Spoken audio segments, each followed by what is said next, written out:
Welcome to Call of Your Soul. Welcome to Call of Your Soul.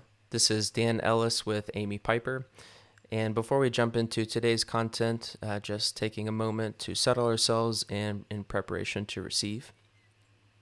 So if you're in a space to do so, I invite you to close the eyes and bring your body to some stillness.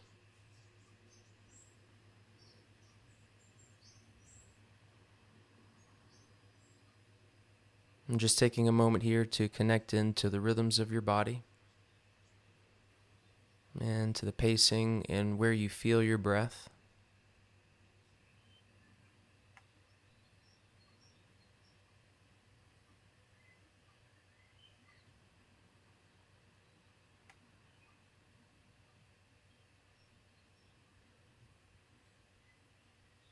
Good, and then from here, go ahead and blow all the air out of the body, pulling the navel in towards the spine. Good, inviting from the belly a deep breath in, rising up. And exhale out.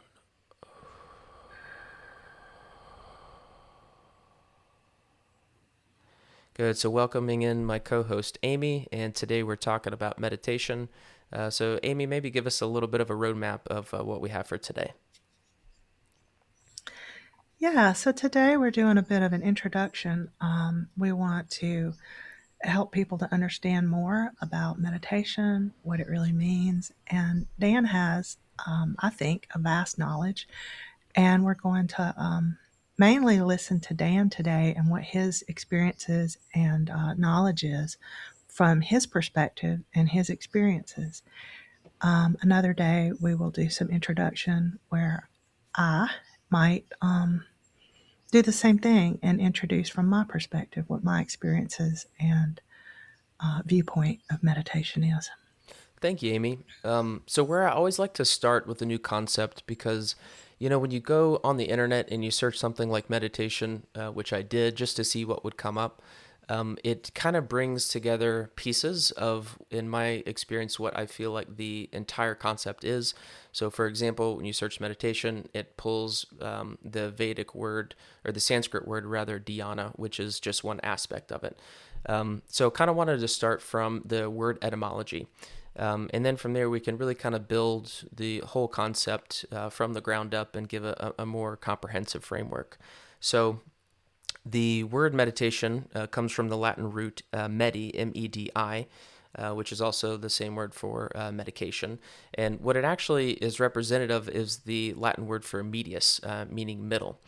And then so the suffix ation is what they use in Latin to turn verbs into nouns. So it's indicating an action. That's something that's in the process or the result of. So a way to think about it from the Latin root is it's a coming of action in the process of coming back to the middle, coming back to center. And so this is a definition that I've put together, kind of fusing together my 2 points of view, which I'll expand on more in a couple seconds. But sort of what the 2 points of view are is, one is kind of coming more from the yoga philosophy, which comes from the Vedic roots in India, and then kind of coming from the modern scientific view, where we've studied meditation and where we have our understanding of how it affects our psychology, but most notably our nervous system, and how we've become to measure that and understand the way that our consciousness is changing from the perspective of measuring it using fMRIs, SPECT imaging, and also measuring the frequencies that our body emits as a result. And so And Dan, can I ask what is fMRI? it's a functional MRI, so magnetic resonance imaging. So, like when you get an MRI, Cool. yeah. So, So if you think about it, you have like an X-ray and an MRI are the two sort of classical images. So, X-ray is what looks at bones. An MRI is a little bit more comprehensive. It can look at tissues in the body. They're not quite as dense as bone. So that's where if you tear your ACL, which is a ligament, you can actually see that on an MRI, and you can't see that on an X-ray. So the fMRI is Hmm. actually looking at the tissue in the brain and looking at those changes, because it can see tissue where an X-ray it can only see denser matter, which is going to be bones. So that's what a Beautiful. F stands for functional. So it's a functional MRI looking at the cortices of the brain and how it's changing as a result. Thanks for explaining that. I did not know all of that, and maybe some of you guys out there did, but I did not. So now you've learned a lot already. Yeah, so it's really interesting. I'll just kind of expand on this little point about the imaging, and of course, we'll come back to this later. But between the fMRI and then the brain mapping that we can do when we look at the electrical signals coming from the different cortices of the brain, we've actually have a way to really understand this ancient practice a lot better and really how it affects our body, how it affects our brains. And I think we probably underestimated until we've had some of the recent imaging in the last 15 years. I think we've probably vastly underestimated how much change we can have as a result when we're really committed to the practice and approach it the right way. So back to its roots. This is the definition rather that I sort of put together, fusing together these 2 points of view. So with the yoga philosophy that's rooted in the Vedic tradition from India and modern day science. So meditation is a refinement of our awareness. Refinement being the key word. It's a process of disentangling our awareness from our attempts to control it by the body, emotions, our thoughts, environment, and time. We'll still be in relationship with these aspects of our consciousness, but we'll be in relationship to them in a different way. Not subject to, but with. So, launching here from the first point of view, this is the yogic philosophy with the Vedic roots. So, a lot of this is coming from the Yoga Sutras, which is a book that was written by Patanjali. Patanjali is thought not to necessarily be one person, but kind of like Shakespeare. It's we don't know exactly who is the author, but it is very clearly a very coherent set of writings that points to a very deep truth. And also by my actual personal meditation teacher, Graham Fowler, who's here in the Atlanta area. And so I thought with the first question, whenever we're going to do something, we need to sort of address the question why, right? What's the purpose of doing this? And so when we look in the Yoga Sutras and when we look at this philosophy and addressing this question, there was this quote that my teacher had told us early on, and there was something about it that really stuck out to me. And I remember like the exact room and the orientation and like the way that he said it, and it sort of stuck with me ever since. And he said, "The fate of supreme knowledge is to crash against the hard rocks of ignorance." And it's kind of a strong connotation because it's true. Um, and our meditation practice is a way for us to clear this path for the supreme knowledge to be able to permeate through our being and come into the world. A quote I have from the sutras here, also addressing this question of why we meditate. This self, and this is the capital S self. So you may think of this as the higher self or the part of us that's really emanating from pure consciousness, is obscured by the world in order that the reality of both the individual small self and the more cosmic capital S self may both be discovered. And so, according to the yoga tradition, we suffer because we live in ignorance, right? And there is a lack of understanding, there is a disconnect between our understanding of who we are and really what our true nature is. And so that's really what if we could sort of boil it down into one essential intention, it's to align ourselves with what it is that is our true nature and to discover that. And not only discover it, but fully remember it. And so that we keep that and embody that at every moment of the day. And that's not easy to do, right? It's one thing to have sort of an epiphany and to have a glimpse, but it's another thing to be able to sustain, when we have the demands of modern life thrown at us. So it's simple in essence, but, of course, pulling it off is a whole different level of complexity and level of awareness that we need to have to do so. So Instead, what happens is we tend to define ourselves by our personality, right? Another way to say this is that we define ourselves by our sense of character or our sense of self. And so that kind of begs the question, well, really, what is that, right? And if you ask 10 different people, they're going to give you 10 slightly different responses, based upon their level of training, their age, their experience, cultural upbringing, etc. So a way I had to sort of universally define it is our personality, our sense of self is really what our past experience is that's colored by the emotions that we've had and defined by the sense of meaning that we've given to what these experiences are. So, in essence, we kind of develop this sense of self based on the previous events of our life and then how we've sort of processed this into our memory. And so, basically, from the past, we kind of develop this sense of our worldview, and that's sort of the macro view, and then answering the question, who am I, which sort of gives us the micro view, like, who am I in this? So now let me ground some of this teaching into a practical example so we'll have something to reference it to. So when I was younger, I was a pretty fiery kid and I was pretty competitive. One, because my constitution is sort of configured that way, and another is because we live in a society that has a predominant view of capitalism, which inherently sort of, I don't want to say glorifies, but it has an innate sense of competitive nature to it, right? So businesses get involved into the business because they want to see who ends up doing the best, and the best ones are the ones that grow and move forward, and the other ones are the ones that are phased out, right? It's not really based so much on trying to make things equal and stable. It's about providing opportunity. And so it's sort of may the best man win. And so I had observed that, and throughout my childhood, I would be, pretty down on myself, pretty hard on myself relative to whatever my performance was, and whether that was in school or whether that was in sports, especially relationally. Whenever I felt like I wasn't meeting or especially exceeding expectations, is when I would feel pain, right?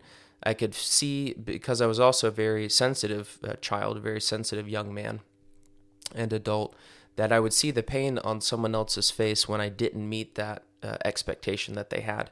And so I would internalize that and take it very personally. And so this amount of suffering with that not being able to meet expectations carried its way into my young adulthood.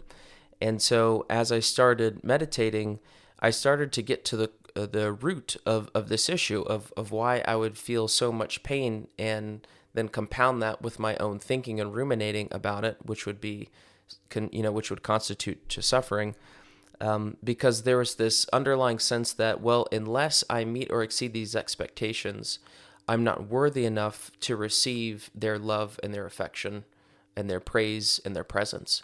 It was almost like I had this idea that I had to earn it, right? It's, someone's presence and love is not to be expected unless you are performing, or unless you are doing, or unless you are behaving in a way, you're taking some sort of action that allows you to then earn it, right? And that kind of has the capitalist mindset, right? Where there's always an exchange for value, right? There's not just a caring for one another and doing things out of just out of an impetus to be of service, right? Because it's the right thing to do. And so I really had to sit and look at that. And over time, the more I started to meditate and the more I started to look at the relational dynamics I was having with people, I was kind of setting myself up with people that would, sort of be in this dynamic and position themselves subconsciously on the other side. And so far as it was powerful for them to then sort of hold me on a string. And if I didn't meet their expectations and they knew it, and they knew I would, feel pain and be upset about that, and then kind of go out of my way to then be able to sort of meet their needs and sustain the relationship. And so once I started to understand the dynamics, and that, I was really creating this pattern in myself in these relationships, and these are all across the board. These are family relationships, friend relationships, also in intimate relationships. And then that's when I realized, man, I've really got to go back, look at this underlying belief in myself. look at the emotions that I've received over time with the same experience, and then maybe look at really reassigning the meaning that maybe it's not so much that I'm not worthy, but it's how I'm in relationship with the other person and how I'm reacting to their disappointment and taking that upon myself. And so once I started meditating and disentangling my awareness from that emotional, sort of convoluted mess relationally, and not really understanding, is someone's emotional response my responsibility, even if my actions, seemingly cost it, and to go and look at that in a deeper lens, which kind of ties into another issue that I had a lot of time with meditating to help me purify this underlying belief and underlying dynamic inside me, was this people pleasing, right? So because I would see the pain on someone else if I disappointed them and didn't meet or exceed their expectations, it sort of became this self-fulfilling loop that, if I do meet their need and I do meet their expectation, then they're happy. And then that allows and gives me permission to be happy. So I was allowing my own sense of inner peace and well-being to be contingent upon the other person feeling it in relation to me based upon my action. And so that was something to really kind of sit with, and then disentangle the sense that someone else's emotions are not necessarily my responsibility. And the less that I started to believe in that, right? Because our meditation practice and our healing journey is very seldom like a quick epiphany when everything shifts. A lot of times it's a progressive incremental approach. Insofar as I have something that comes up, and I have a thought that bothers me. I have an emotion that comes up that's uncomfortable to sit with. I even have physical pain, because oftentimes the conflicts in our lives will show up in our physical body as well. Our body is often a storehouse temple until we're ready to process something further. So a lot of times on all layers of our being, there's ways in which these experiences and these conflicts show up in our bodies, in our emotions, and in our thoughts, to be able to signal to us that there's a disharmony. There's something that's disconnected and not integrated within us. And so as you start meditating, it's a purificatory process by nature. And so what will end up happening is you'll have these thoughts associated with this previous experience and how it went, and that there's an emotional signal that there's a conflict here. There's something that's not right. There's something that bothers me about it. And so I need to go in and look at this a bit more deeply. And then so as we start healing, this underlying conflict that's, stuck in our tissues and creating tightness and pain, when we look on the emotional level and we see anger, or we see resentment, or we see sadness, or we feel grief because there's something missing, whatever the case is emotionally, compounded with the thoughts that we have, whether that's replaying previous conversations, or a negative belief that we're holding towards someone else because we're blaming them for something that we're recreating in our minds, you start to re-experience this on a more finer level. And then the volume starts to get turned down on some of the negative thinking, and on some of the ways that the emotions stir the mind, and the body starts to begin settling, the pain levels go down. And over time, you can start to disentangle. And this is the part that's so important, because our emotions are vastly important. They're very important signals of safety, of emotional safety, of even a physical safety, right? Because if we don't feel physically safe, we have a very strong emotional response. But not a lot of times, sometimes our emotions, and usually the older and more mature that we become, our emotions become more refined and they become more correct. They become more based in truth, right? Because we've had a greater breadth of experience to understand what really constitutes a real threat and what's something that's just not something to be so concerned about because the probability is so low. So early on in my meditation journey, I would say I would have quite a reactive system overall, quite a reactive nervous system, quite a reactive emotional system. And I would say I was fairly emotionally immature, and I knew that was the thing that really needed to be developed the most in order for me to become who I needed to become, right? And to sort of work towards this end goal of becoming the true self, or taking steps towards the true self. And so in this process, in this development of emotional maturity, in the meditation, you start to feel these things that bother you. Once that disentanglement happens, it's like at first you're inside it and you really can't see anything out because the emotion is so strong, the thoughts are so strong and so repetitive. There's no real space to breathe, and you can't really think beyond whatever is going on currently in the body because the volume and the level is so high. It sort of kind of takes you over. A way to think about this: when I was a good bit younger, like single digit age, I had a really strong moments of anger, a really strong issue and struggle with being able to manage my bouts of anger. And it would come on very quick and like this huge rush, this huge surge of adrenaline, and then would just about lift your body, propel you into action. And so early on in our meditation practice, it can feel a bit like that, where between our thoughts and our emotions and our body, it feels like really uncomfortable just to sit still. And so over time, once we start to sit quiet and we embody stillness and we relax into a sense of effortlessness and start to let go, all of a sudden we start to feel our awareness separate from those emotions.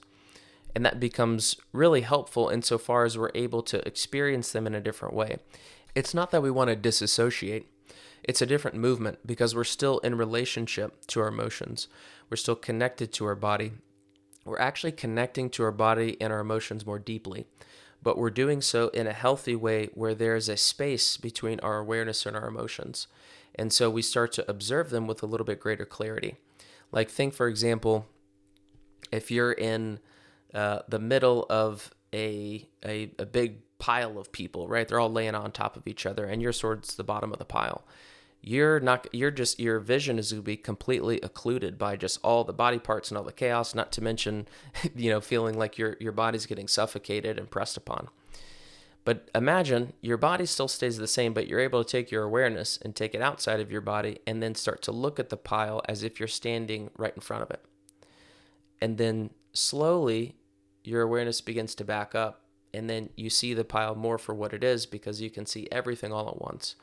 And so that's a major aspect of what's happening in our meditation practice is we stay in relationship.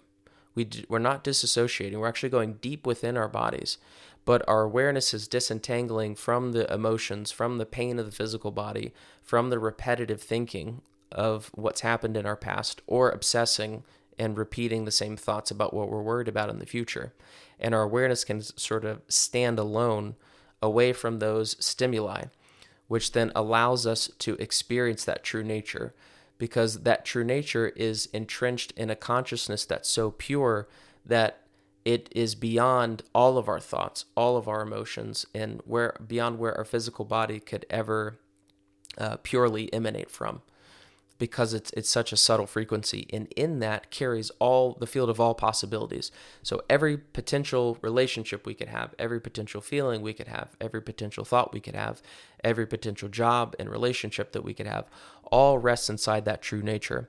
And so the more that we're able to get beyond this limited sense of self, and especially all the tanglements, to the answers of the question, who am I, is when we can really start to experience that in the real world.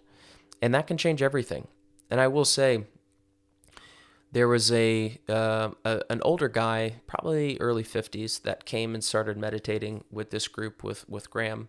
And I remember telling him specifically in the front of the yoga studio, just be prepared, because when you start meditating, everything starts to change, right? Your perception, what's important to you over enough period of time, and this is a part of any maturation process, right? When you're 15 years old versus you're 45 years old, your values, what's important to you, how you like to spend your time, your body, everything changes. But there's a different way in which you grow and mature with a consistent meditation practice, because of the depth, the way that you get in touch with yourself, and the purificatory nature of how you start shedding these layers of things that are no longer needed, and not by way of force, right? And there's a difference when you shed and get rid of something by force, right? When someone is shaken by a conflict and they have to get rid of an addiction, for an example, because they either are facing, divorce or losing kids, or they're going to have to go to jail or some really terrible experience like that. They're having to really force and sort of keep a sense of conflict in relation to whatever that is. Let's say it's using drugs, and they have to be at war with that sort of every day to not do that because it's a coping mechanism that they haven't fully let go of. However, being in relationship with yourself in that deep settled state inside meditation, the desire to even want to do that at some point will dissolve on its own, because you get in relationship to yourself at such a degree to where that underlying need shifts, and you get in touch with really what you were trying to get in the first place. Instead of using that coping mechanism, you're able to get in touch with that within yourself once you get everything that's all the samskara, all the vibratory traces of past experience, and all of the emotions and thoughts and pain, physical pain, that's in between you and that sense of underlying need of why you're using the drugs in the first place, really start to dissolve. And when you have that progressive, coherent approach, it keeps you more stable, and you're much less likely to lose your sense of self completely at any given time, because it's progressive, because it's coherent. So whenever we're looking at underlying beliefs and we're playing with our sense of self and this defined sense of who I am and what I bring to the world, we have to take that with great care, because if we move that needle too fast, then we're going to get really lost and out of touch. And so that's why the progressive coherent meditation practice is one of the best ways to refine that over time, because it's consistent and it has the rate of change that's slow enough to where we don't get destabilized. And so we can continue going in at greater and greater depth without really losing ourselves for any period of time, because that change is slow and it's gradual. And if it's with the purest of intent to become who we really are in the first place, and to really come from the most pure place that is the emanation of what we really are and why we came to have this life in the first place, then that is, in my opinion, the best approach and best use of our meditation practice. So now it begs the question of, how do we create this experience, right? Now it comes to, we have a sense of what, and we want to connect our individuated sense of self to the higher or divine sense of self, connecting our the consciousness that we presently experience to the pure consciousness. And so this is where we kind of define our sense of tenets, like what the practice is. So of course, traditionally it was always done in a seated position, a lot of times on a cushion, so that we can get the body comfortable, with the spine erect and having the chakras of the body stacked in a vertical orientation from the root through the crown. And this is what allows that sort of upward movement, right? So from the root going up through the crown and then connecting to that sense of beyond, that directional awareness to where it goes beyond. The core two tenets. So we think about, all right, we sit down, close our eyes, and then what? There's two core tenets that were taught to me, and it is a sense of effortlessness and innocence. So just sit with that for a moment. Effortlessness and innocence. And if you think about those two concepts against our modern landscape, we kind of get a lot of the opposite, right? Because we pride ourselves on production and development, which is very effortful.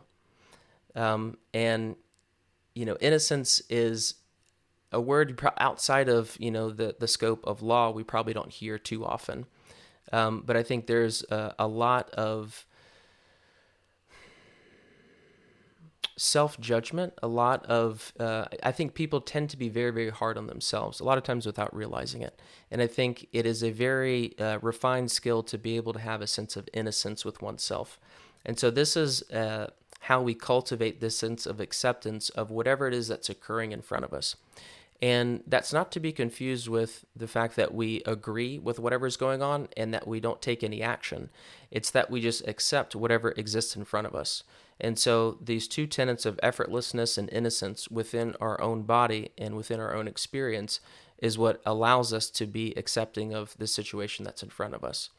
And then consequently, when we do that, we typically have the largest breadth of possibilities in front of us to then go into action, which is a very core teaching of this tradition that my teacher had taught, and something he said many, many, many, many times is it's always established in being, then perform action. And so that's what that means. We are really connected to ourselves. There is a sense of openness and forgiveness with whatever it is that we're wrestling with. And we're able to sort of put that down and be clear in body and mind and spirit before we act into the world. Because then we have our sense of intention very clear before it is that, that we step out into the world and act and intervene. Yeah, and I want to go back to something you said earlier, Dan, that I think is really important. You were speaking of the, why, which you're touching on here now and I also want to comment that when you started talking about stacking the chakras, I noticed that my body, I immediately began to sit Yeah. up.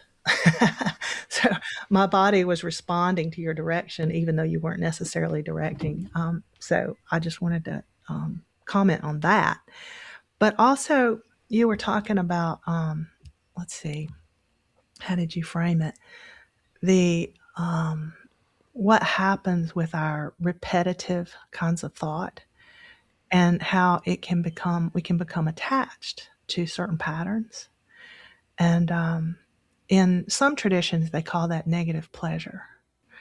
And I think it's useful just to comment on that for a moment. And, you know, you might notice that with certain thoughts, they're not pleasurable thoughts, but we can get kind of stuck on them. Sometimes it's actually a sense of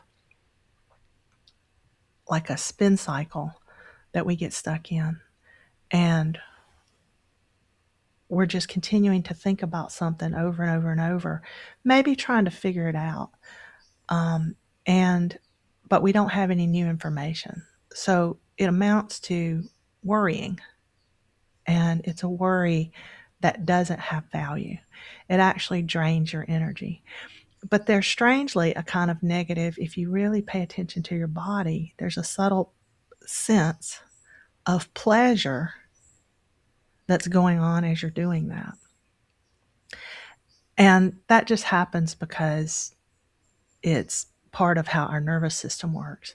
And the nervous system feels like it's getting somewhere. And because it's like a familiar, comfortable chair that, this is my favorite chair. And yes, the springs are poking me in the hiney, you know, but yet it's my favorite chair and it's comfortable. So, the chiropractor tells me that it's really bad for my posture and, these kinds of things, but it's still my favorite comfortable chair. And that's sort of how we do with certain thought patterns. And one of the things about meditation is that it can kind of cut through that. It's shifting that pattern, that habitual pattern, into something different and trying out something new and seeing what that's like. And as you move into the new thing, you might find, oh, there's a different kind of pleasure in this, but it's not comfortable yet because I haven't repeated it enough time. It's unfamiliar. And for a lot of us, what's unfamiliar springs off a danger signal, right? This isn't familiar. So while it's pleasant to be relaxing, there's a danger signal saying, uh oh, I'm relaxing. That's dangerous. And so we're kind of caught sometimes between those two things. And I think it's worth bringing that up. That's one of the things that often keeps us from wanting to go into the deeper silent meditations, because we have to walk through the nervous system danger signal. And I'm one of the people who experiences this. There are people for whom they just drop right into meditation and this isn't an issue. I do experience it. And so, I'm keenly aware that a lot of other people do too. And I think it's worth bringing to attention as we're talking about meditation that it may be helpful for you to notice that about yourself. Do you have that come up? And if you do, what do you want to do with it? And you don't have to decide right now, but more like, first of all, let's just bring that to your attention. And then as Dan talks, he might talk about ways to address that are helpful. And I hope that makes sense. Actually, I also have another image that goes with that.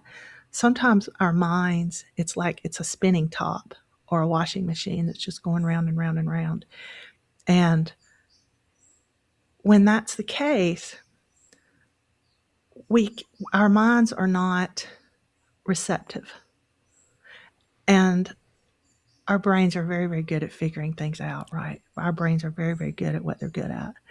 But one of the things that the brain itself, in our culture at least, is not very trained to do is to become more like a bowl, so that it's open like a bowl.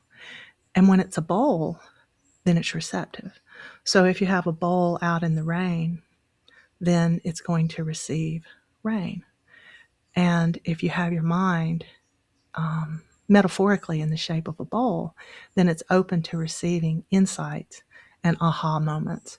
And you'll notice that a lot of times, you might have tried to figure something out, but when you got your aha moment, your insight, it might have been when you weren't thinking about it, when you were playing, when you were in the shower, when you're out in nature, something like that. And it seems to come from nowhere.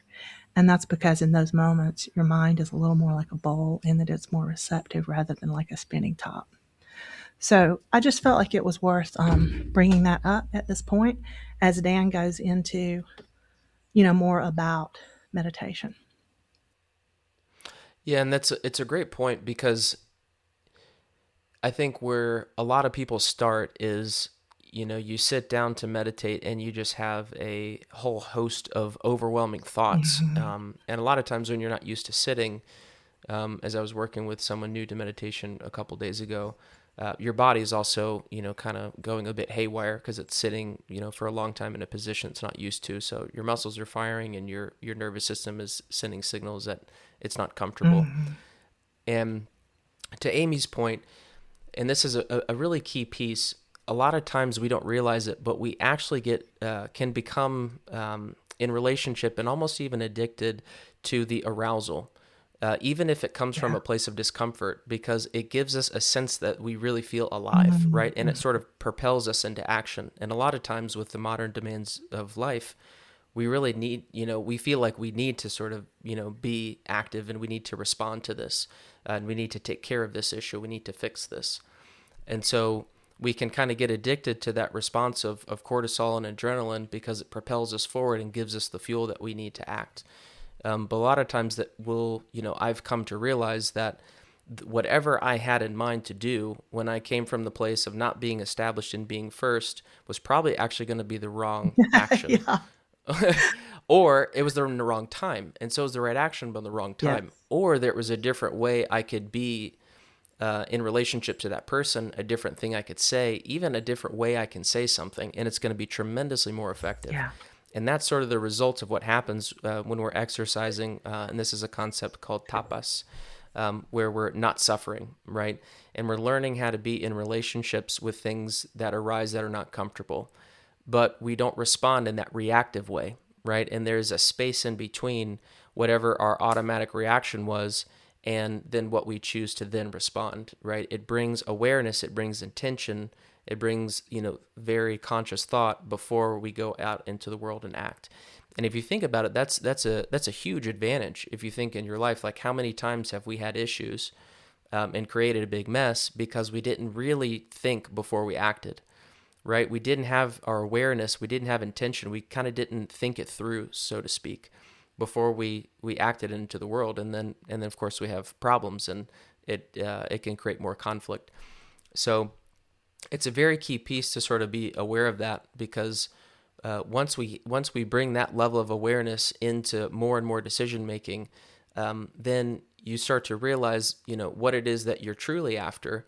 Not in terms of satisfying wants, but when you really connect into the deeper needs, it actually requires much less effort, and your actions and your presence extends much further into the world the more you become established in being. Yeah, I always think that my hero is my cat because She's what I call fillet of cat. It's like she's boneless. She's so relaxed, and it's like she's meditating all the time. And then the second that she needs to, she just leaps into action, and she's well rested. And I feel like there's something about meditation that allows us to rest deeply. It allows our system to reset. It allows our cells to recover and repair themselves. And um, and then we're more ready to respond when it's time to respond. And we forget about that in our culture because I think that we're just trained differently, like Dan just pointed to. I think we're just trained differently in this culture. Yeah, and that's why this is so important because meditation in itself is a purificatory process. I heard my teacher say that many, many, many, many times. And that's what we're purifying is any of these, thoughts or latent emotions or this anything that's sort of entangled. And so our awareness is sort of stuck with something that's not serving us. And this meditation practice is a way to sit and be able to have our awareness free so that we really have the ability to have command and intention and sovereignty. And the more that we cultivate that, the more each choice that's in front of us, we really have the full plethora of opportunity to really sit with how can I respond to this? Or what's the best way to go about this in the right time? And so that purificatory process is really essential so that we can be more thoughtful and be more intentional and then really cultivate what it is that our heart really longs for, not necessarily, some extraneous thoughts that are sort of floating through the mind. There's a concept called sanyama, and I'll explain this briefly. If you go back to the 8 limbs of yoga, I'll go into these 3 concepts, and the sum of the 3 of these is what constitutes a sanyama practice. So for more in depth on each of these, go back to that episode. But a sanyama means coherence, and I'll explain more about what this means in the scientific terms once we get to the second point of view on meditation. But it's a cultivation of the last 3 limbs of yoga. So you think of dharana as a convergent focus, right? I'm bringing my awareness solely to one thing, right? To one little point. I'm focusing only on that. That tends to be sometimes a bit easier for guys, right? We kind of sort of block everything out and we just focus on the one thing that we need to focus on or do or get done. Now, the opposite of that is what dhyana is, right? So we have dharana, dhyana. Dhyana is the expansion, right? So it's where, you start at the forest floor and you kind of see, every little thing in front of you. And then you slowly, like the wings of a bird rise up and you start seeing above the tree line and you kind of start to see things from a larger picture. Right. And if anyone has any experience with photography nowadays, we're, subject to so many images. Dhyana is like you're going in for a portrait and then you spin the camera lens and then all of a sudden you've sort of zoomed out and now you're taking a photo of a landscape, right? Now you can see sort of everything in the frame that was around that central thing you were taking a photo of. So imagine, you've got a whole bed of flowers and you had zoomed in on one single red rose. That's the portrait. That's dharana. Now we spin that camera lens. Now we back out. And then now we can see what that rose was in, this whole bed of flowers and everything around it. And then now it's clear. And so that's the second tenet of sanyama is the dhyana, that expansion, seeing everything on the big picture. And then lastly, last part of sanyama practice is samadhi. And samadhi is difficult to explain, but it's that dropping into the bliss state where we feel totally connected and there is the mind is empty and we're radiating pure joy, right? It's where we're empty of all the things that we get entangled by, all the thoughts that sort of pull us this way and that, all of the emotions that kind of make us shut down and close. When we can have that moment where we have all 3 is where we develop a real sense of sanyama or coherence, right? Where everything seems to move together. And that's a way that we experience that is the flow state, right? Where it seems like I'm writing and words are just ending up on the page. Or I'm running and it just seems like there's something moving my body. Everything has this just beautiful rhythm and it feels effortless, right? And that's why effortlessness is such a big part, a big tenet of our meditation practice, because it's helping us cultivate the end product of what we want to experience in our life, is that we want to move through life in an effortless way without these entanglements. And meditation is our key to get there. I think it would be good for us to put the link below this so that people can easily access the Eight Limbs of Yoga podcast, Dan, that you did. Will do. Yeah, so it should be down there, guys, if you want to move to that one next. Okay, so now that's everything I have for meditation from the yogic point of view. So some of the things will be sort of similar concepts, but approaching it from a slightly different lens. And some of this we've already sort of shown a little bit of a light on. So this is coming from principally two scientists that have done some of the most modern day research on meditation. This comes from Dr. Joe Dispenza and Dr. Andrew Newberg. And specifically, some of the content is from the most recent book by Dr. Joe Dispenza called Becoming Supernatural.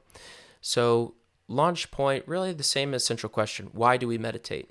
Right? Why is it worth it to sit down with our eyes closed and go through this process when there's 100 million things that we could otherwise do? And what Dr. Joe always says is we meditate to change. Right? There's something going on in our lives that is, causing us pain, that is in a form or coming through in our experience in a way that we would like it for it to be different. And a lot of times we're finding ourselves with the amount of sort of threats to our modern day health, relationships, finances, careers, homes, cars, children, businesses, family members, community that we need to support. There's just so many things that we need to support so that we can get the outcome that we're looking for. And the way that our nervous system interprets all of these sort of threats, so to speak, sort of puts us in a mode of survival. So much of the activity of our brains is really evaluating circumstances and then trying to solve problems and predict the future, based on our familiar past of what we have observed from before. And so what our brain essentially serves as when it's in a mode of survival is it's, scanning for threats and trying to solve problems. And so for a lot of us, we can spend most of our waking day trying to either solve problems that have already arisen, or we're thinking about potential problems that can arise and then how we might deal with it. And so that has a very real consequence on our nervous system. So there's a corresponding development in our brain, right? When we have a experience and then we have an interpretation and give that a meaning, then that creates an actual structure, a neurological structure in the brain. And so there's this saying that Dr. Joe Dispenza always says, nerve cells that fire together wire together. So when we have an experience, we respond in a certain way and we assign a meaning, and that's sort of like a template for how everything in the future is going to go, right? It's like a proxy. So the event happened this way. Now my understanding is that in the future, it's going to happen this way. So now that creates sort of like a framework for how everything's going to go into the future. So this experience plus the meaning or definition that we give it is essentially now how we're programming our brain, how the world is going to work and respond in the future. And so this defines, again, on the macro level, what our worldview is, and then how we create our values, our perspectives, and our beliefs.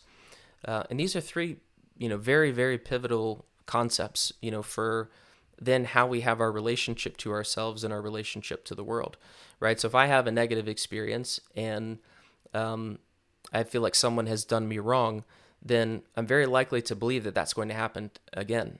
And then if I'm feeling that, then I'm likely going to project that experience in the future with another person, even though could be a totally different environment, totally different person, totally different circumstance.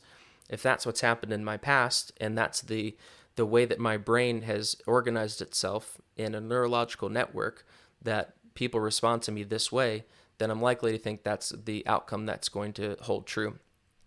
And so if that's the way that we perceive our world from the past, then that's a lot of times how we're going to project it into the present and then create our what he calls the predictable future, right? Based on what we've had in the past.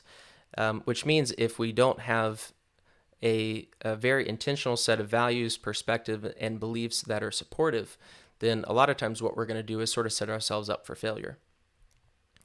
So what we see a lot in the modern world is that there's many, many aspects to our lives, right? With all of the people and organizations in it. And we're exposed to a absolutely overwhelming amount of information.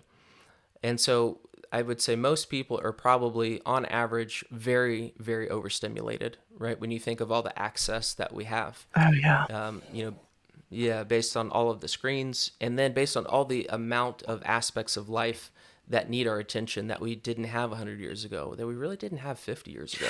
Well, I also think it's worth bringing up here that sometimes we're not even aware of a lot of the stimulation because electromagnetic vibrations that we're subjected to all the time, we may not even be conscious of that, but it is affecting our body, mind, our nervous system. So just another, another input that we might not even know we're having. Right. And you can sort of see, just briefly, how much destruction that we're causing to the environment by way of developing new forms of business and new technologies. There's almost always war or great conflict going on in some part of the world. And then there's always legal liability of getting sued by someone. You can always get sick or hurt. It's always seems like it's just one sort of circumstance from having a huge financial loss or any of those things happening to a loved one of yours. So it's becoming an increasingly complicated and complex world to navigate.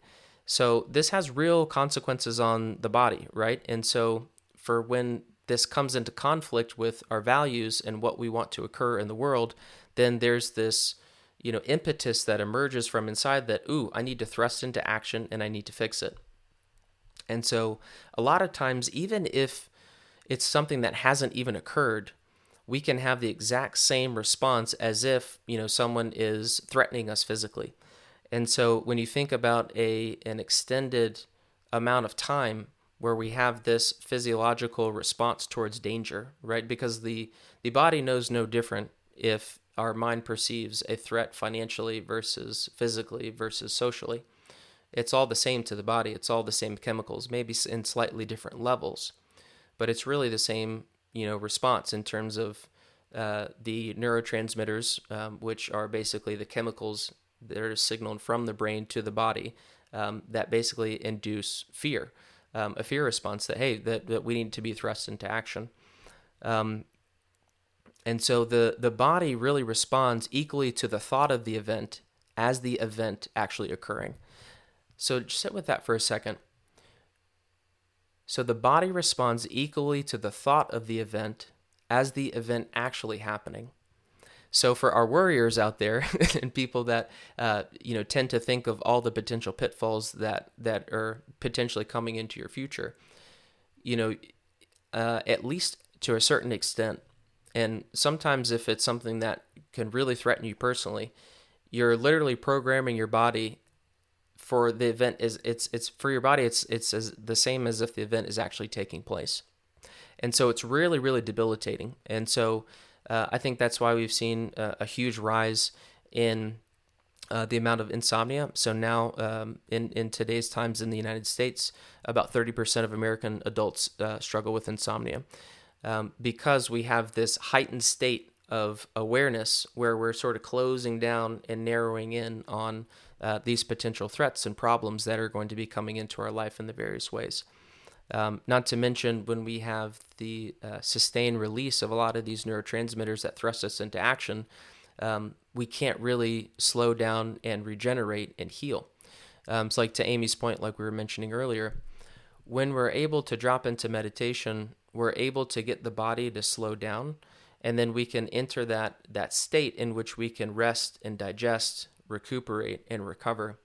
And so when we have this on the opposite end, when we're overstimulated, when we feel threatened, when we feel a lot of these neurotransmitters that are responsible for thrusting us into action for a long period of time, we don't get that time to slow down and heal. And so that's a huge precipitous for disease. right? If our cells aren't properly repairing, then we're going to have damaged cells all floating around the body. We're going to have exposure to viruses and toxins that we don't have enough time for the immune system to respond to and effectively, excrete out from the body. So, what do we do about that? And I think there's an ancient tool that we've had all along that's, I think, slowly coming back more into the fold, because we have a lot of people that have way too much energy that's going to the mind, right? And over perceiving the amount of threats and potential problems. And so we're seeing a lot of people have, a lot of various types of illnesses precipitate as a result.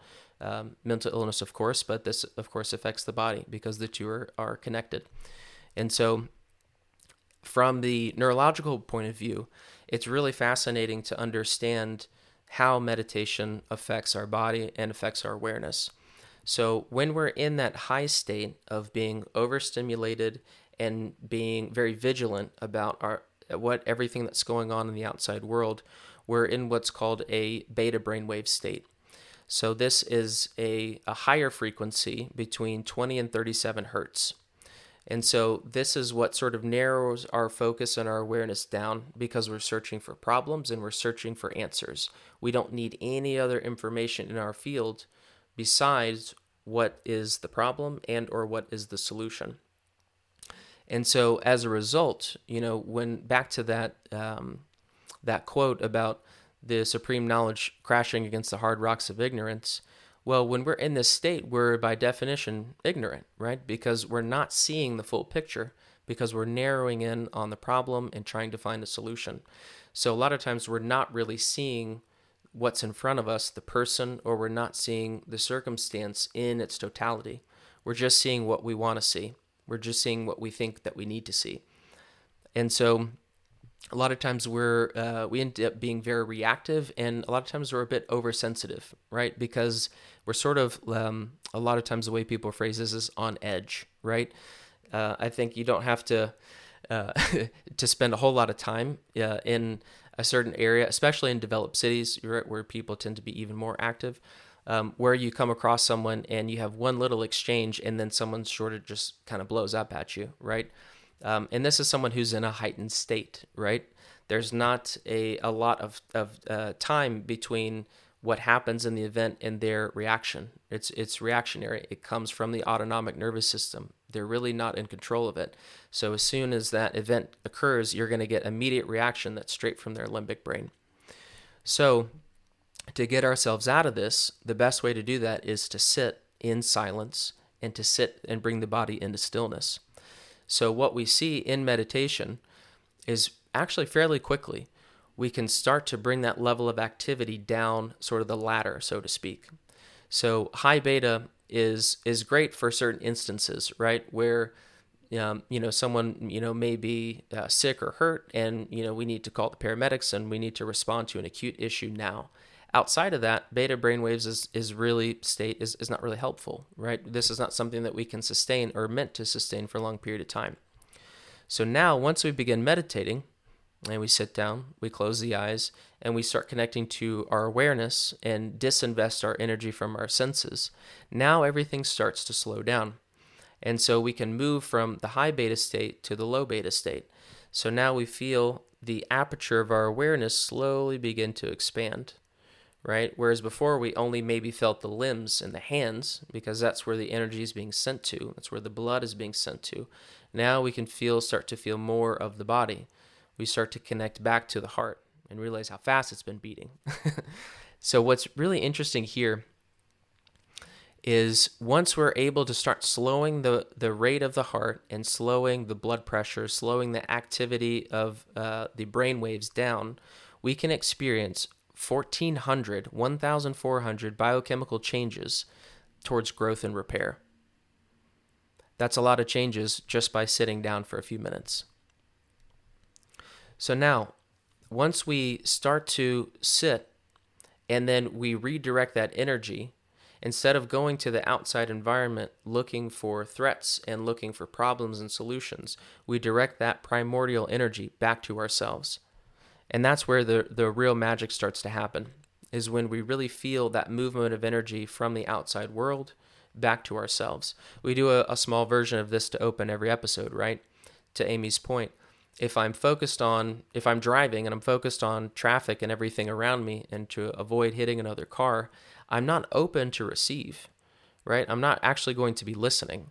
It only works when you're listening to something driving in a car when you're on a highway when no one else is on it, right? Because you're sort of on autopilot, right? Your brain doesn't have to think anymore, so you're more open to receive. So this is what happens as we sort of climb the ladder down. So we go from high beta to low beta, and then it starts to get really interesting once we start to reach the alpha state. So the alpha range is about 8 to 12 hertz. So this is where we start to get into that divide between the conscious mind and the subconscious mind. So the conscious mind is everything that I think of when I'm awake and alert, everything that I would just write down. The subconscious mind is reflective of the autonomic nervous system. And this is like I was referencing earlier, everything that we have sort of put together in a neural network from our past experience. We're not always super aware of it. It's sort of the reactions that just happen as a result of when we respond to something, but really without thinking. And so once we start slowing down and getting into that alpha state is where we really kind of start feeling that bridge between the conscious and the subconscious. And we could really start looking at, we reflect back on experience. It's possible, I've had this many times, where once I start slowing down enough, I actually think about a specific experience and the way I responded to it. And then I think, was that the best way to respond to that? And then you sort of begs the question, why did I respond that way? And was it even a choice? And then that's where you start cultivating this awareness, and I can really start to look at what's the underlying framework that I'm working with of how I make these decisions, of the way I'm responding to someone and how I said that or why I decided to do that, right? A lot of times when it's coming from the subconscious, we're not even really sure for our own selves. And so when we meditate and we start to drop in to the alpha state, and especially even the theta state even slower, we can really start to drop into that, what Dr. Dispenza calls the operating system, this sort of neural framework that's been constructed from our past experience up through this point. And we can really take a deep look and decide, do I really want to keep reacting this way? Do I want to respond differently? Was there a different choice available? So now, once we reach the alpha state, we start approaching the theta state. And if you've heard us talk about energy healing before, this is a lot of times where we really want to get people to when we're trying to do higher levels and greater levels of healing, because we're more open, right? So the more that we slow our brain waves down, going from beta to alpha to theta, the more open that we become to new information, the more open we become to different energy. And so when we drop into the theta state, we're much more suggestible, as one might say. We're much more open to receive. And so we start to, I would put in air quotes, get out of our own way and really start to open. And then that is sort of the precipitous to change, right? So why do we meditate in the first place? We meditate to change. How do we do that? We slow down to where we get into the theta state, where we're open to new ideas, we're open to different possibilities, we're open to make different choices and different associations, right? So this is where I can look at a past experience, and this is where the real healing happens when this occurs, in my opinion. So I've had a past experience that was challenging, and it brought pain. And I sit with my current understanding of that event, and a lot of times the growth doesn't happen until you get over the sort of the victim mentality of that happened to me and it was so hard and oh, poor me. Once you're able to get beyond that, and then you see that event as how it serviced your growth and who you've become as a result of working through that and what you learned in the process, that's really where the magic is in terms of healing.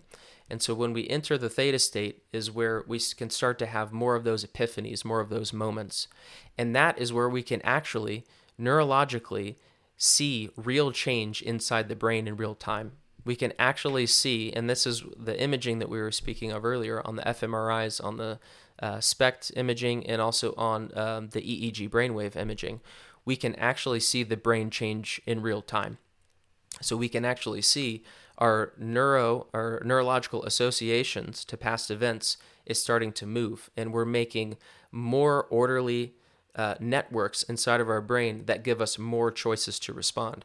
It's always great to have more choices unless we get overwhelmed by them. But instead of to go from reacting with a single, which really isn't a choice, to react in one way versus now having three ways to respond is much more preferable. I have a question, Dan. I'm wondering if when we're talking about suggestibility, I wonder if that could bring up a sense of fear or vulnerability for some people, as in, am I then vulnerable to some kind of, like, where is the healing coming from? We're not trying to open to, just anyone telling us anything. Or do you know what I'm saying? I'm not sure if I'm expressing myself well, but I think we should speak to that.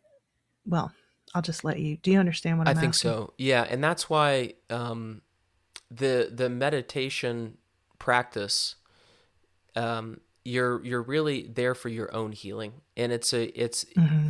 a change of how you're in relationship to yourself primarily. Hmm. And so, yes, of course. So we're not making ourselves suggestible to some external person or external ideas, right? Where we are instead. Let me let you fill in that blank. Right. It's what you call it in yoga svadhyaya. It's self-study.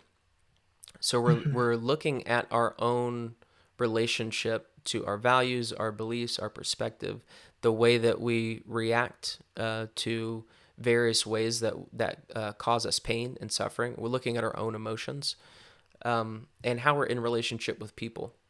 And so it's a time to reflect on that relationship that we have with ourself, with other people, with our global beliefs about how the world works, and where there's opportunity to shift. I will say, coming out of meditation, you do tend to be more sensitive, and so, whenever someone does a deeper healing experience, or you go on a meditation retreat or something to that effect, or ceremony, there's always a time where you are more suggestible, right? You are more open, and so you want to be a good steward of that, because there's certain energies and concepts that we don't really want to expose ourselves to or revisit during that time. But eventually, the heart will, kind of close back up to the degree that it needs to be able to function in the world. So that's a good Can you point. give an example of what kind of energies we wouldn't want to be open to during that time? Yeah, very disorderly, chaotic ones, right? So, for example, Hmm. let's say I'm in a meditation retreat over the weekend and I come out on Sunday. I don't want to go to an MMA mixed martial arts fight, that night and watch people, beat the crap out of each other and everybody screaming about it. I Yeah. wouldn't want to go in with all my girls and start talking gossip about someone else. Hmm. It's I want to really preserve the integrity of that suggestibility and expose myself and reflect on how can I use this time to expose myself to more information or stimulus that's going to support my growth and evolution. Beautiful. Thank Yeah. you. So now what's really interesting is this relationship as we're coming down the ladder, right? So explain where we land with theta and what's available as we reach that bridge between the conscious and subconscious mind, where we can make some really holistic changes, really kind of immediately into our beliefs, our values, our perspectives, and they really reflect and sort of update the hardware, so to speak. Now it gets really, really interesting, and this is where it gets kind of spiritual. So, in especially in extended meditation settings, it's hard to do in just brief times, right? With the level of stimulation, especially if you're in like a more populated city with just more things going on. But it's possible where normally we think of delta, which is 1 to 4 hertz range of neurological activity. We think of that as in relationship to sleep. But you can actually connect into delta waves in meditation. So it's your nervous system and your body. It appears on a scan as if you're sleeping, but you're actually seated, and your body is so relaxed, but that it can enter this state. And what happens is there's this cascading effect. And this is what I've seen on some of the images, and there are a few of them in the book, Becoming Supernatural, where Dr. Joe shows this on an EEG, where it's like the sine waves.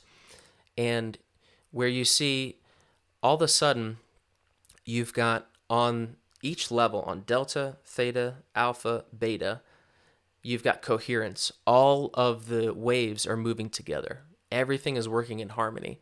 So to sort of give an image to this, imagine you have what they do in like the Northeast with crewing, right? You have like 16 people on a boat and they're all rowing together.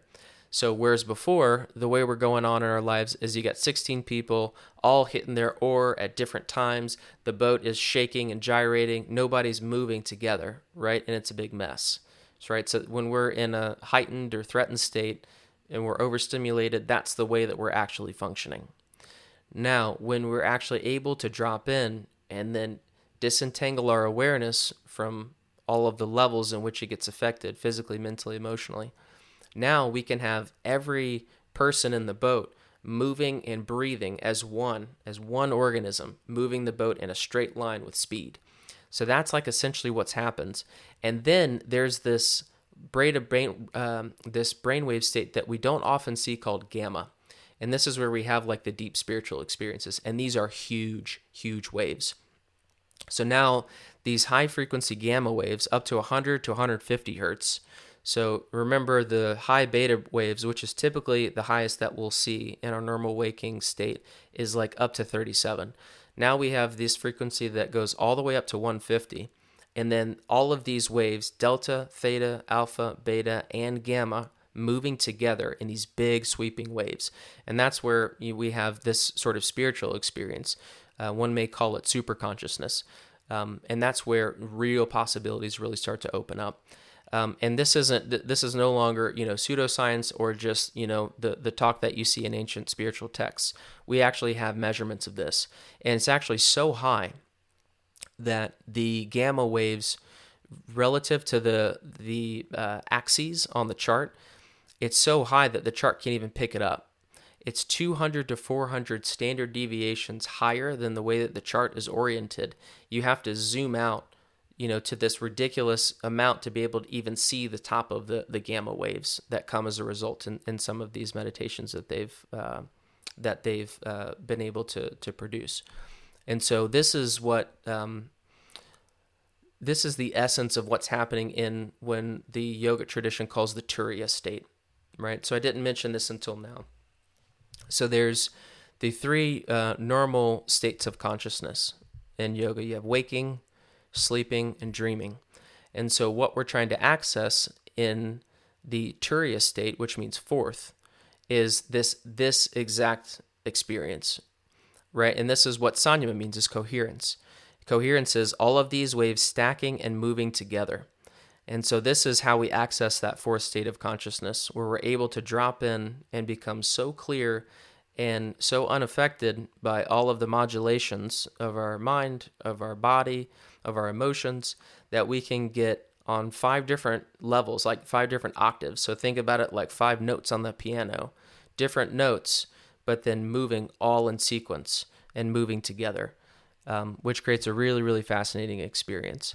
And so that is sort of the essence of how we achieve, like I said earlier, this connection into the pure consciousness. How we can have that experience of the capital S, higher self, and embody that sense of being connected to our true nature. That once we get to that level of coherence between the layers of activity, in our brain and body, and be a very, very clear vessel, that's how we get in contact with the nature of the true self. So, lastly, I'll end on because that sounds kind of like too good to be true sort of sense. So these are some actual specific scientific outcomes. I'll start with mine. I have a ring which has sensors on my finger that measures quite a lot of biological data. And every time, bar none, when I meditate for at least 20 minutes and I really drop in, the Aura Ring will pop up, and because it measures all types of activity, and it knows the difference. It knows if I'm walking, if I'm running, if I'm playing basketball, if I'm lifting weights, if I'm building something in the backyard. It actually thinks that I'm taking a nap because my body is not moving, right? So there's stillness, but it's not just stillness. There's such a drop in my blood pressure and my body temperature and my heart rate that the way it perceives that is a nap. I think it hasn't quite figured out that people meditate. So that's one piece that's been interesting just from my own observation. The second is when I meditate just before going to sleep, it will show that I'm awake, right? It knows that I'm awake as I'm meditating. And then as soon as I get to sleep, I go immediately to this deep sleep state. So you have REM, light, and deep sleep. Deep sleep is where you do some really where you really drop. Your heart rate goes to the lowest of the night in this deep sleep, and you want it to happen in the first about 2.5 hour window of sleep. So normally for a lot of people, if they're in this beta brainwave state and trying to get their minds quiet, it's really hard to get down to this deep sleep state. People with insomnia tend to only get 15 to 30 minutes of deep sleep in an entire night of 8 or 9 hours. So what happens when I meditate and I really drop in right before sleep, I literally go from awake, drop immediately into deep sleep, and a lot of times that can be sustained for an hour or more, which means you're going to wake up the next morning feeling really, really deeply rested. Some other scientific outcomes that have been verified in Dr. Newberg's research. So he did some SPECT imaging with some Buddhist monk meditators. And so he found that they actually had decreased activity in the part of the brain, which is the parietal lobes. Parietal lobes are kind of on the sides of the brain. So you think like left and right, sort of just above and in front of the ears.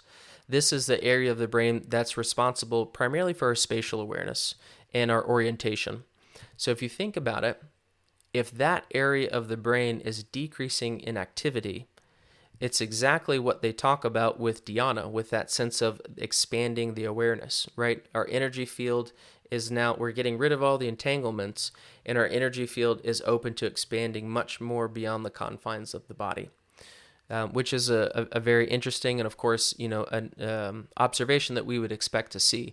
But it's nice to have that scientific observation that verifies, something that we would expect based on, what the ancient traditions have told us. And then lastly, these are some specific measurements that were taken from a retreat with Dr. Dispenza in Seattle, Washington. So they actually had, participants hooked up, to all of these monitors. They've taken a lot of EEGs in real time, and that's how they've gotten the results showing the big sweeping gamma waves with coherence all the way down through delta. And so this was a result of one of their specific events. They saw an increased speed of attaining the stable alpha wave state of 18%. This is a big one. Increased ratio of delta to beta brainwave of 62%. So basically think of getting people out of beta and getting them down to the delta stage where you can really do some deep healing, go into the subconscious and the precipitous for a spiritual experience. That ratio increased 62% getting out of the beta brainwaves. Overall decrease of high beta brainwaves of 124%. So that's really successful in getting people out of their heads, getting out of this sort of threatened and heightened response. That's a huge number. And an overall increase in delta brain waves of almost 150%.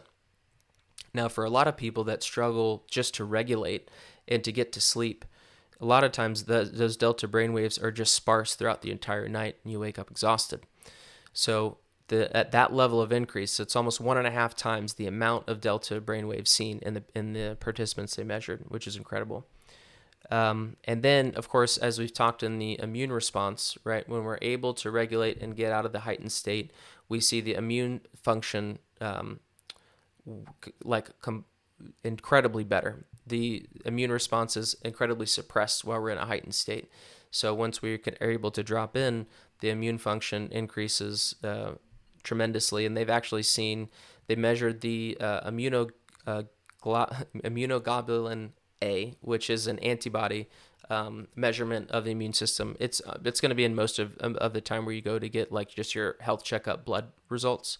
That's going to be as part of the test, and they saw an increase of that antibody protein by 50%. So that's some really interesting, real time, scientific measurements that have been taken. And if you think about it, a lot of times drugs that are prescribed, a lot of times are effective, between 15, maybe upwards of 25%. So when you can see, these kind of results in real time without any, prescriptive intervention, and all just based off of how you, expose people to different information and have them do a different activity, it's extremely powerful. And so that's, it's nice to have that evidence that sort of backs up what the ancient traditions have been saying is the answer. And now we can really see how effective it is. So with all that, would you be willing to try it? I was going to say yes, let's. I also I also thought that before we did that, it's worth mentioning that there are certain things that our system automatically responds to and are often used in meditative places. For example, a sound of a bell, scent like incense, the sound of a mantra, or the sound of someone's voice. Actually, many of my clients who listen to my meditations, my guided meditations, often say that as soon as they hear my voice, they start to shift into a different state, a more relaxed state, and a more coherent state.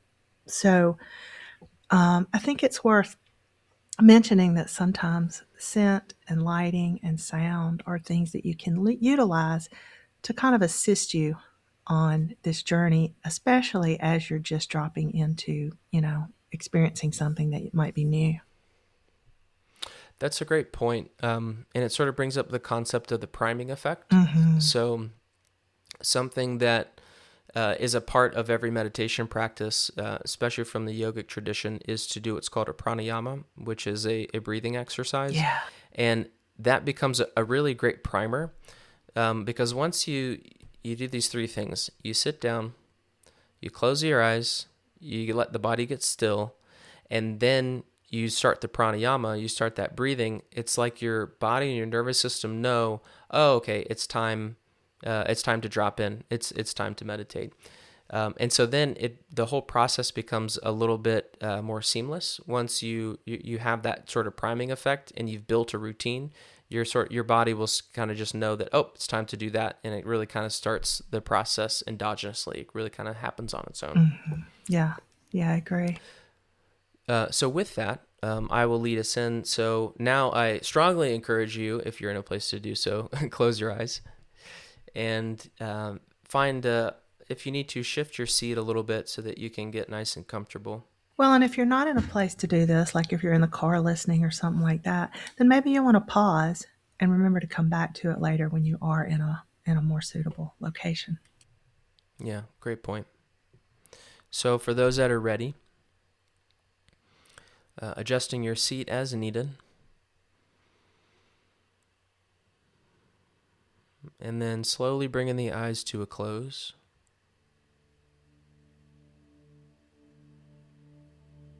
And then here, try to orient your spine just a little bit taller, almost like you're growing the crown of the head up towards the ceiling. Feeling the chest come slightly forward and then the shoulders just slightly back. And then breathing into that posture for a couple breaths here, and just to set a solid foundation. We want to avoid slumping here. So just breathing into that nice full posture.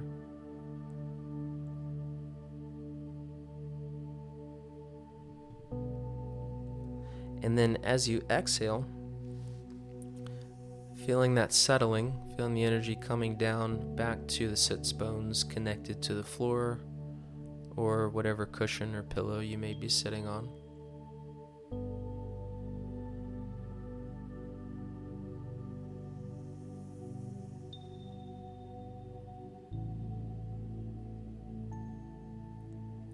And then first, I want you to just bring awareness to what you notice of your experience with the eyes closed. And that may take a different range of possible experiences. There may be a lot of thoughts coming through your mind. You may have some sensation, communication of the body. You may be feeling the beating of the heart in your chest.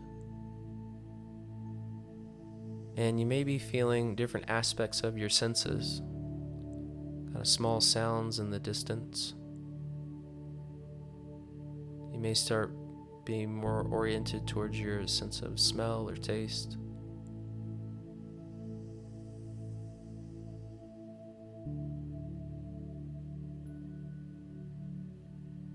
And then start to experience the richness of your experience. All that's happening here, seemingly under the surface.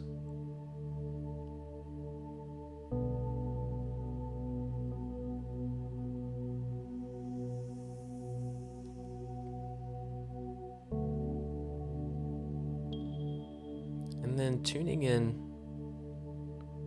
and see if you get that sense, and it may be happening slowly, but where you feel like the pace of everything is coming down.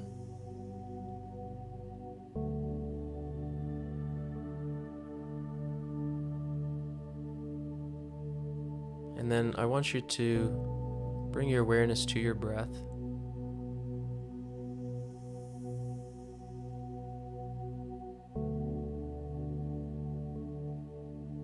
And then start to feel that rhythm and cadence of your breath.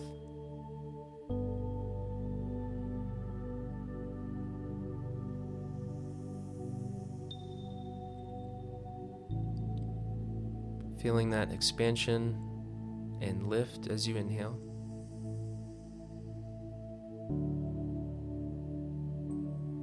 And the contraction and sinking as you exhale.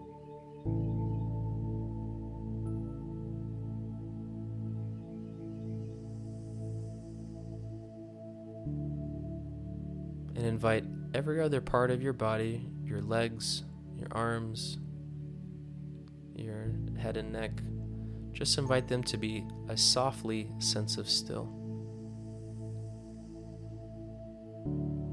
We don't have to really struggle to hold them in place, but just an absence of movement.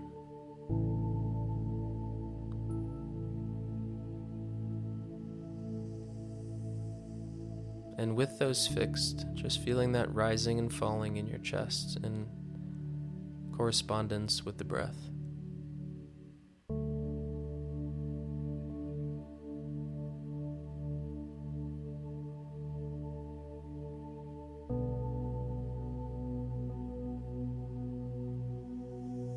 And this is that process of tuning in. And the more that we tune in, the deeper that we go into ourselves, the slower we dive down into the waves, climbing down the ladder from beta down towards theta and delta. And the greater awareness we then cultivate of what's happening in us and what's happening through us.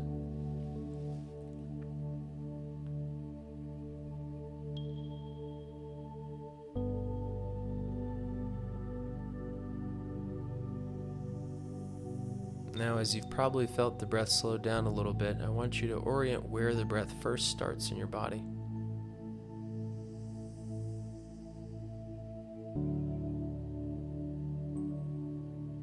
And for most of us, that's going to be above the belly. Notice how high that is. You maybe even bring your hand or a finger to it.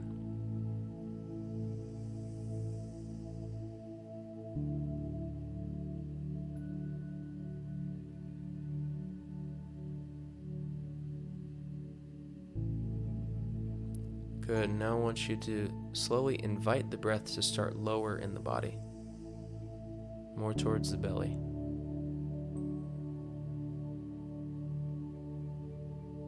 And then start filling up the breath from the bottom at the belly and rising gradually up. And then once you complete, releasing the breath back out.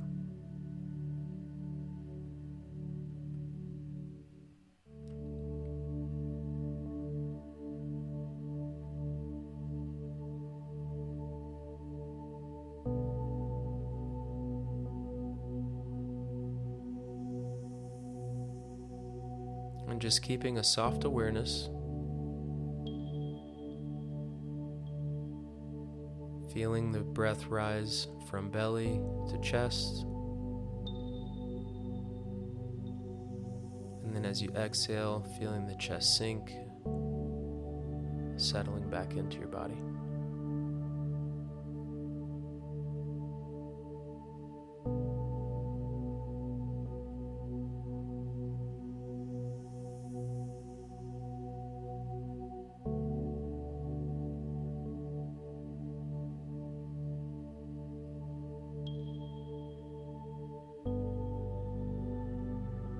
And remembering our two principles, effortlessness and innocence.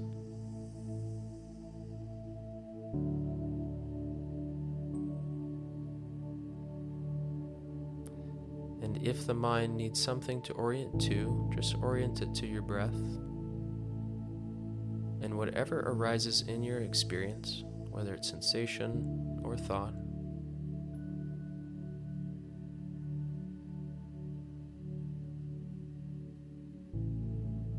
just allow that experience to be as it is without letting it carry your awareness away.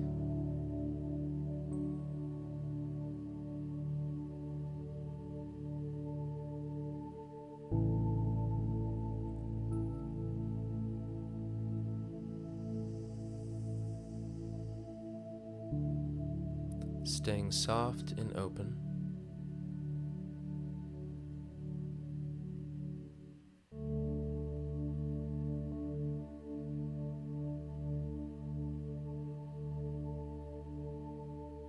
And see if you start feeling that little bit of separation between your awareness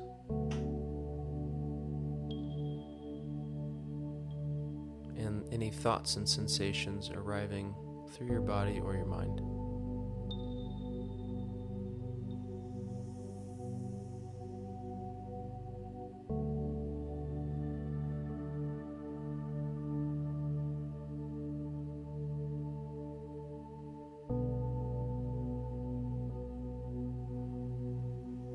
Just breathing and feeling. Nothing more, nothing less.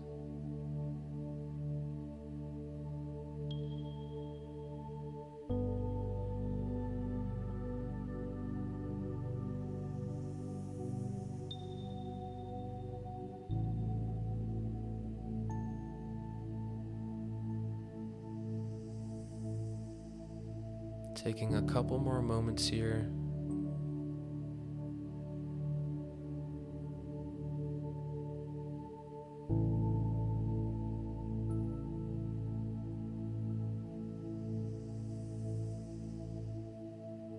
Just taking in the experience and the way it presents itself to you.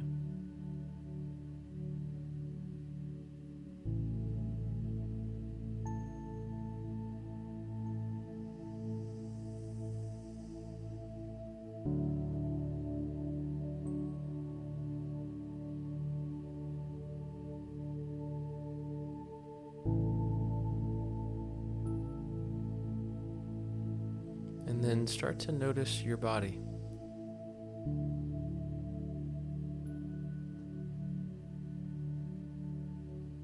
And notice if you feel it a little bit different.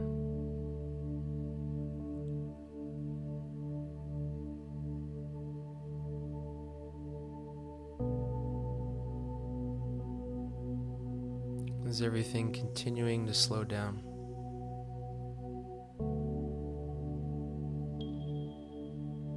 Perhaps feeling it a little softer.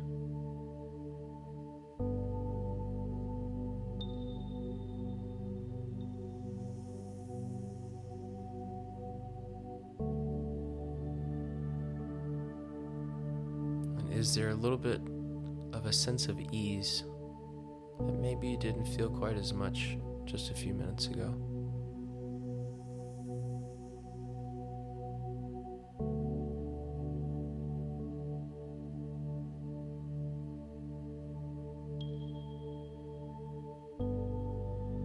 And then whatever quality, whether that's ease or openness, something to that effect, that you've cultivated just in these couple minutes, I want you to just breathe that into your body.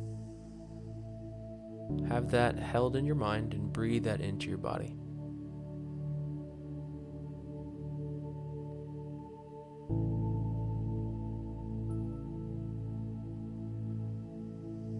Good. As you breathe it in, I want you to feel it.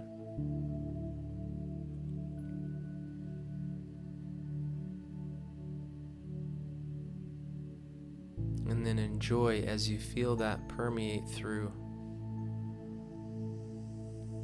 not only your body, but also enriching out to your energy field as you feel it expand.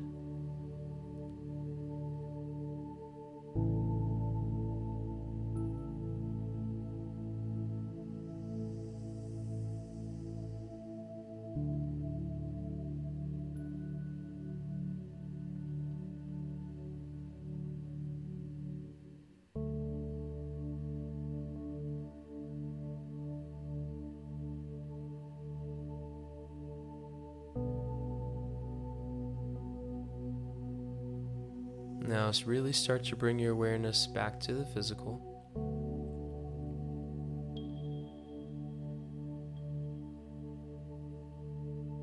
Maybe even bring your hands to touch or rub your hands over your forearms. Really feel connected back to your physical body.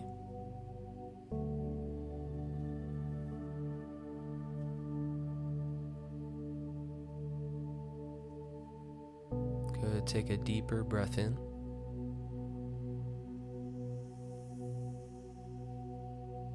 And exhale out.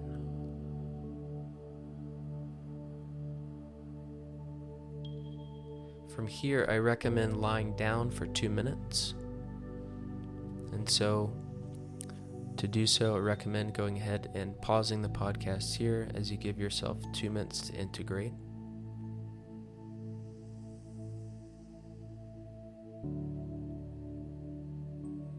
The integration period is really essential because as we make these changes through our physiology, through our psychology, and even to our brain on a cortical level, we need a integration period after those deep changes so that it really takes a lasting effect and that information has time to work its way through our more physical material, through our body.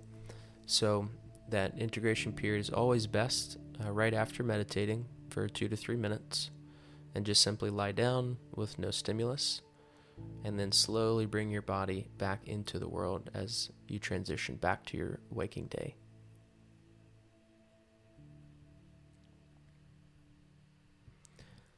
Amy, do you have anything to add before we wrap up?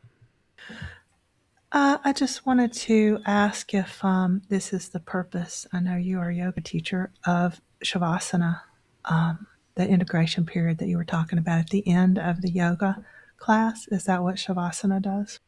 Exactly. Yep. So it's Beautiful. because we've made a lot of changes to Mm-hmm. especially the physical body, but also through the layers. And so it's a great observation. In order that to really take hold and continue working, right? Because a lot of times we get into a pose, and even when we come out of the pose, there's a residual sensation that we have. And Mm-hmm. so it's like the culmination of everything residual that's shifted during our practice. We allow that time for it to finish and to have a full integration and work its way down the levels, because the more dense the matter, the slower it moves through.